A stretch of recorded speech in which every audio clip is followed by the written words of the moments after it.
Bonjour et bienvenue sur musculationprisedemasse.com. Ici Étienne et aujourd'hui, je vais vous donner un truc au pull-over. Le pull-over qui est un exercice très populaire dans les gyms qu'on voit les gens faire habituellement sur un banc plat.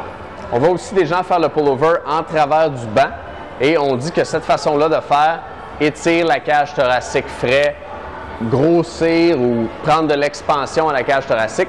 J'ai jamais vu de preuve vraiment convaincante de ça. Donc, c'est pour ça qu'aujourd'hui, je vais vous montrer une autre variation du pull-over qui est, à mon avis, plus efficace. C'est le pull-over au banc décliné. En ce moment, je suis sur un banc décliné. En fait, c'est un banc plat en dessous duquel on a mis un step sur la patte du bas. Si vous entraînez à la maison, vous êtes à un gym qui n'a pas beaucoup d'équipement, c'est comme ça que vous allez le faire. Si vous entraînez à un gym bien équipé et il y a un bench press avec des boudins pour les genoux, les jambes, au bout du banc, utilisez ça, mettez vos jambes là-dedans, ça va être plus sécuritaire. Si vous le faites comme ça ici, vous allez vouloir bien placer vos talons sur le bord du step pour vous garder en place pendant l'exercice, sinon vous pourriez glisser pendant que vous le faites. On ne veut pas que ça arrive. Donc cet exercice-là, il est supérieur au pull-over sur le banc plat parce qu'il nous permet de gagner de l'amplitude de mouvement parce que le banc est décliné. On gagne l'amplitude de mouvement à la fin de l'exercice quand les bras reviennent près du corps.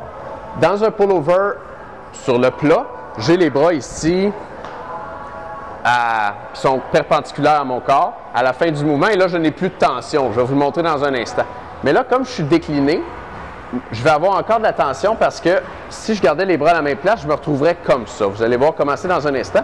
Donc, je peux continuer à aller plus bas et je finis le mouvement comme ceci. Dans le fond, comme ça, si j'avais le dos droit. Donc, ça a l'air compliqué. Je vous montre de quoi ça a l'air dans un instant. Mais retenez le principe que je gagne l'amplitude de mouvement à la fin du mouvement. Une petite démonstration. Comme je vous disais, la technique est la même qu'au pull-over habituel.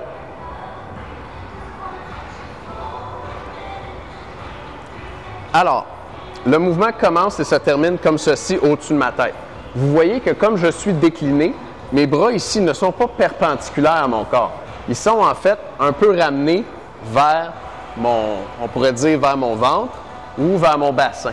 Donc, en anatomie, on dirait que c'est une extension du bras. Le bras est plus en extension qu'au pull-over sur le plat ou, en fait, si j'étais sur le plat, je devrais être comme ceci.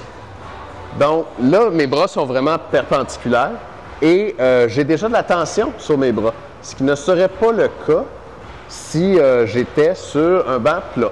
Donc, c'est la raison pour laquelle on le fait au décliné. Sur le reste du mouvement, c'est comme d'habitude, je descends et je remonte.